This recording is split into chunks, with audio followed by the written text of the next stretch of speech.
Ay, may hapon sa ato ang tanan. Okay lang ba mag-English? Kasi Bisaya ako, di ako masyadong marunong mag-Tagalog. Okay lang ba? But I promise, sisingit ako ng English. So yesterday, I was called at sinabi if I can do a reaction, no? So ipe-present daw ni Attorney Vic. And so I prepared something kasi masanay ako magsulat kaysa magsalita. Is that okay? Alright, but first, I'd like to request everybody, can you please look around you? Tingin lang. Pwede ba natin? Tingnan natin ang bawat isa. Just look around you. Because what we're looking at right now makes me sad and happy at the same time.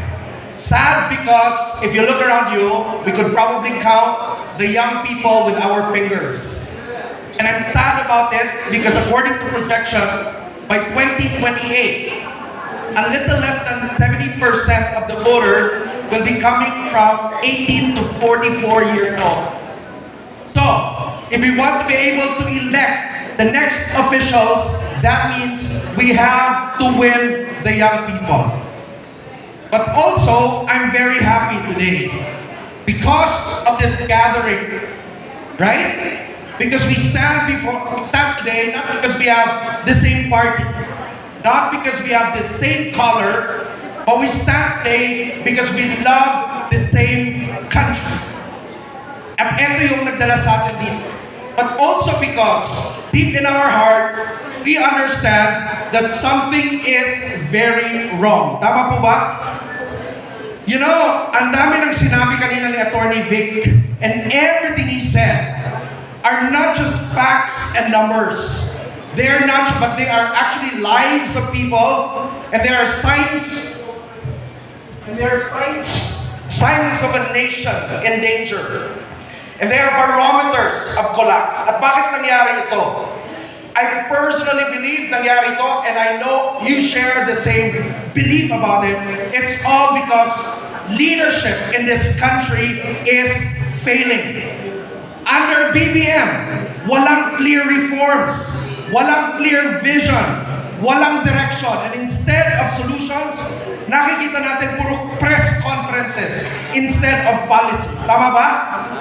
Do you know that in global democracy markings, ang tawag nila sa atin, flawed democracy? And now we have a Congress that is a supermajority that rarely says no to Malacanang. In media today, they're very cautious.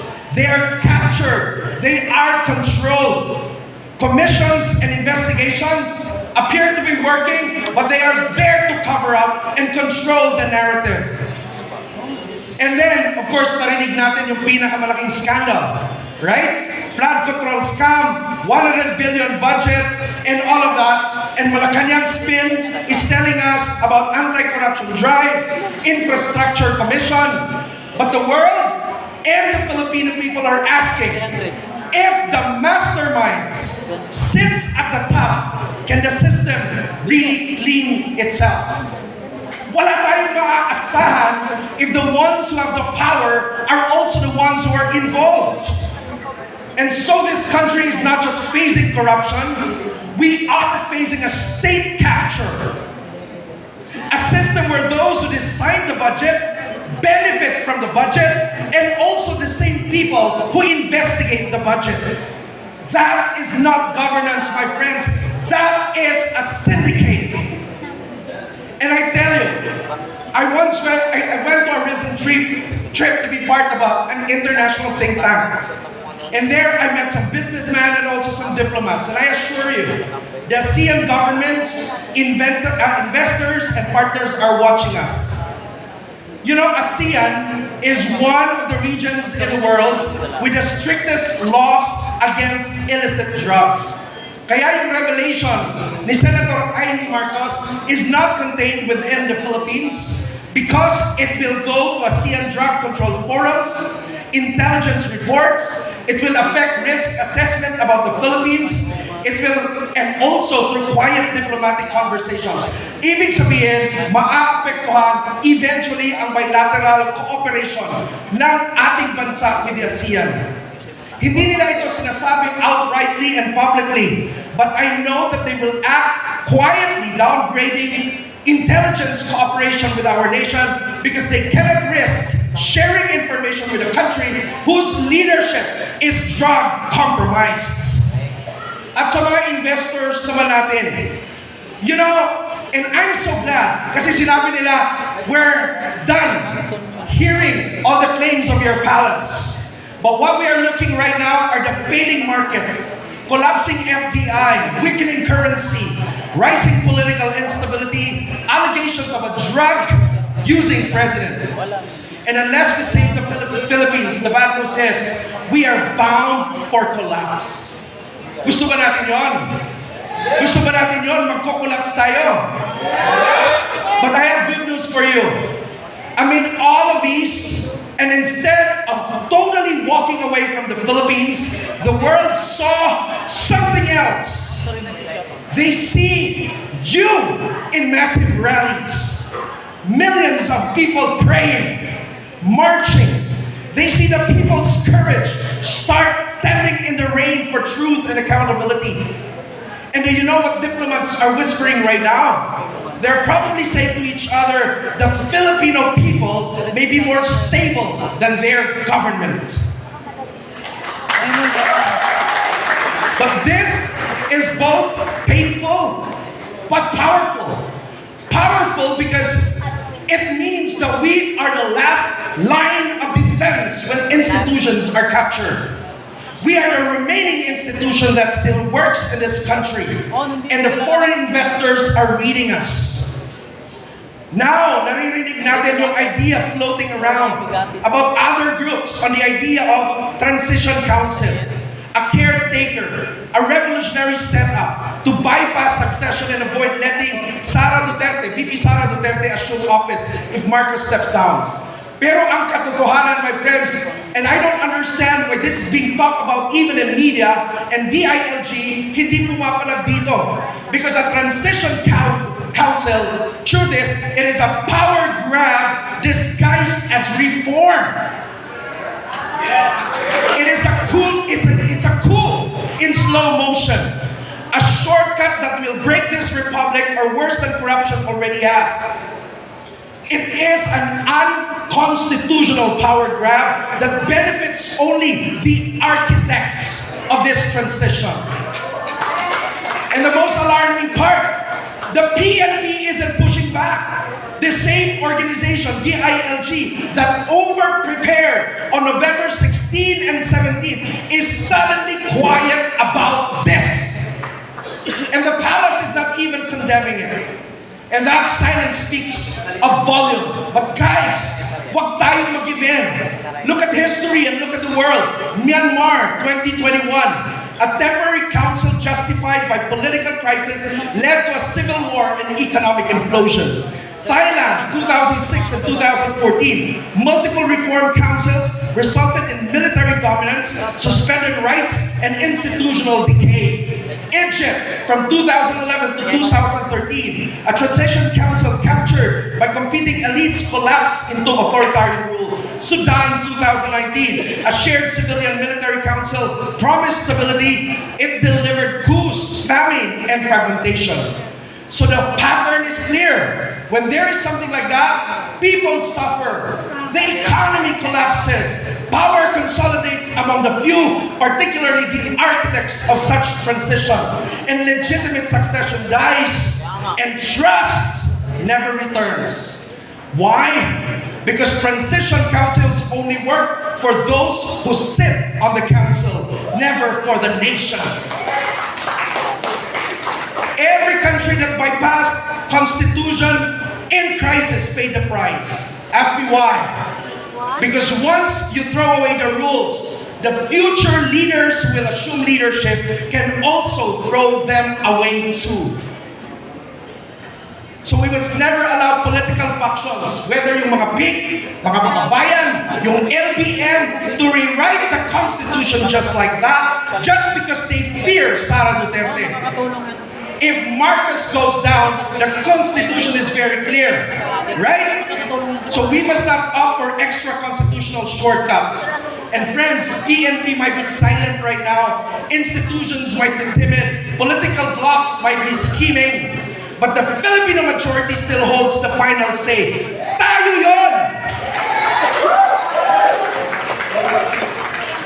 That is why right now I'm so happy, because it gives us an opportunity to come together, converge, to rise, stand, speak, defend our Constitution.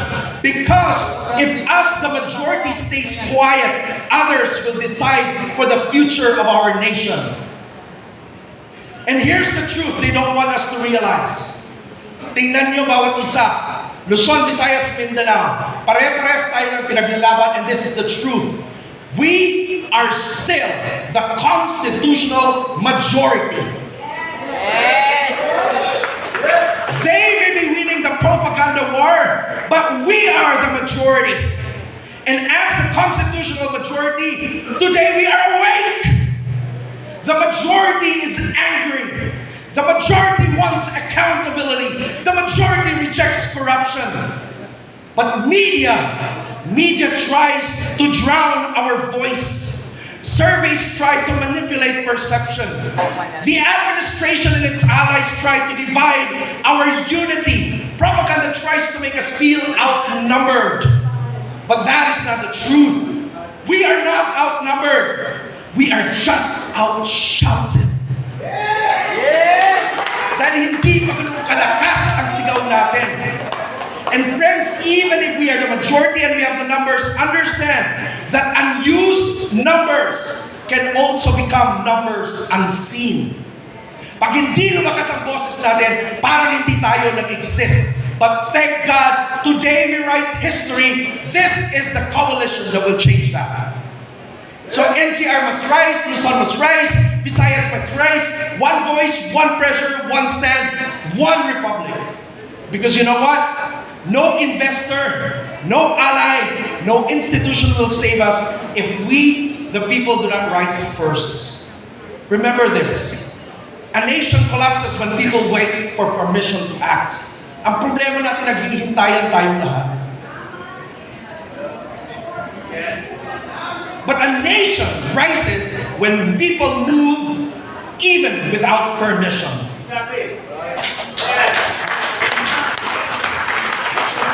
I'll end with this. This is a battle not just of politics, but of moral obligation, of civic duty, of love of country, of loyalty to God and to the future generation. You know, there comes a moment in a nation where our neutrality becomes betrayal, when our silence becomes surrender, and when we choose comfort, it becomes complicity.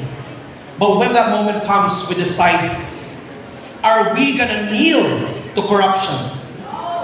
Or will we stand for our country? Will we hide in fear? Or will we rise in courage?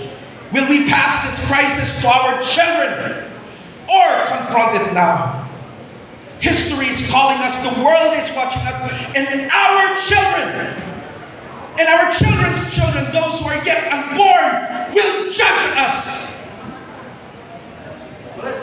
And we cannot fail them. Not now, not today, not in this moment of trial. But let this be clear to everyone. We are not standing here alone. We are not fighting only with numbers. We are fighting with truth. And wherever there is truth, God stands with the people.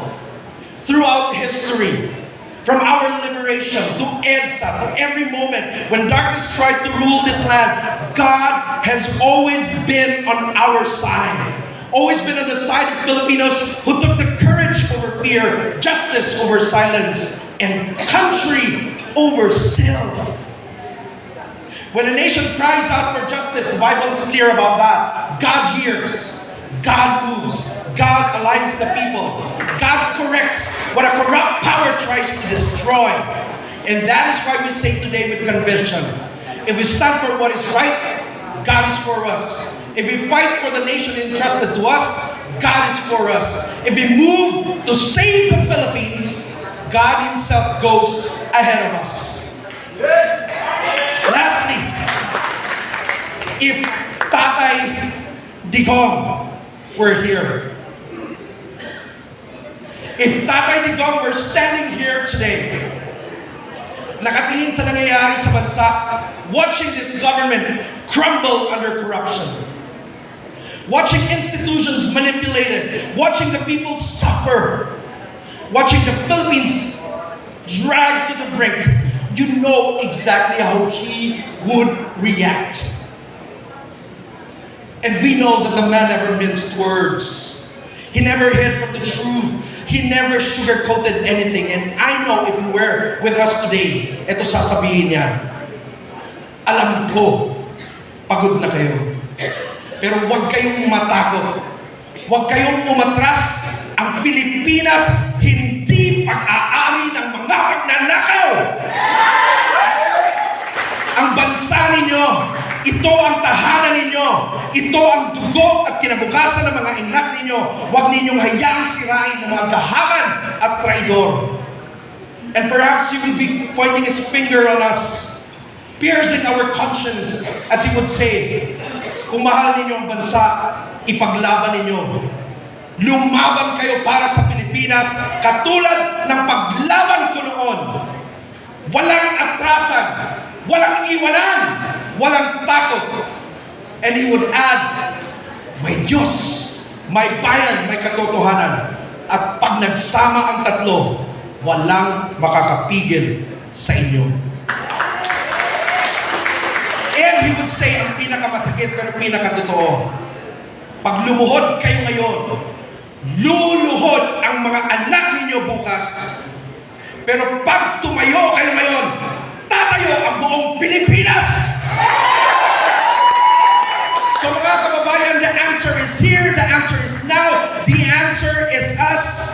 And I believe this is the moment He has prepared all of us for, and also the moment He has sacrificed His life for. Not for chaos, not for violence, but for courage, and understand that God is watching us, history is watching us, the world is watching, and our children are also watching. And if Tatay were to say his lasts in this event, probably would say, mahal ko ang Pilipinas, mahalin niyo rin. At kung mahal ninyo, ipaglaban ninyo, save the Philippines.